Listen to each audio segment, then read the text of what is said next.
এক ব্যক্তি এত পাপ করেছে যে শেষে মৃত্যুর সময় সে সন্তানদেরকে ডাকছে, ডেকে বলছে যে আমি যখন মারা যাব আমার লাশটাকে তোমরা কবর দিও না, যদি আল্লাহ পাক আমাকে ধরতে পারেন তাহলে খবর আছে আমার। কি করতে হবে?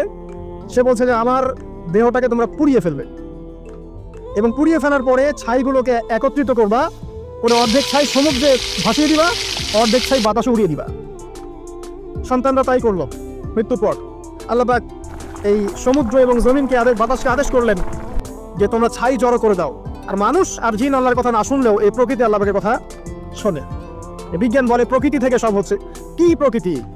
প্রকৃতি কি, কাকে বলে? মানুষকে আল্লাহর ইবাদতকে বাদ দিয়ে প্রকৃতি পূজায় নিয়ে গেছে।